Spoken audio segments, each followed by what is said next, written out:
Eu acredito que sua pergunta tem a ver com a forma, a maneira pela qual Cristo morreu, que foi crucificado, né? Você estaria perguntando por que ele não morreu degolado ou queimado vivo numa fogueira, por exemplo. A cruz foi escolhida como meio da morte de Cristo, eu creio, por várias razões. Primeiro, no Antigo Testamento está dito que aquele que morresse pendurado no madeiro é maldito de Deus. É maldito de Deus. E Paulo se refere a isso em Gálatas quando diz: Cristo se fez maldição em nosso lugar. Como está escrito, maldito todo aquele que for pendurado no madeiro.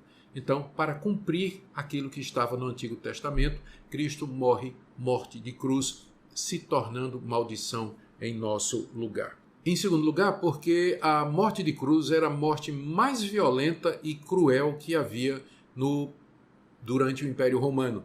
E Cristo veio realmente para sentir as dores e suportar o sofrimento que os nossos pecados mereciam, daí aquela forma mais violenta de morte disponível naquela época. Em terceiro lugar, porque morte de cruz era reservada para os piores criminosos, e Cristo veio assumir o lugar dos piores criminosos. Ainda outra coisa que me ocorre aqui é que lá no Antigo Testamento, Moisés levantou uma serpente de bronze numa haste e disse que todo aquele que fosse picado por uma cobra e olhasse para aquela haste, ele seria curado.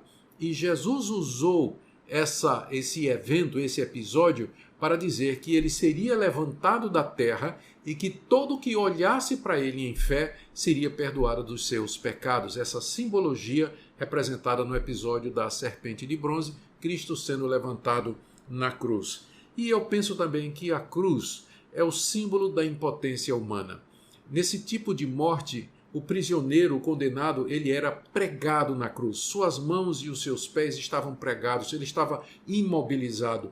E isso representa a impotência do homem para salvar-se, para fazer alguma coisa. E Cristo estava tomando o nosso lugar ali na cruz do Calvário.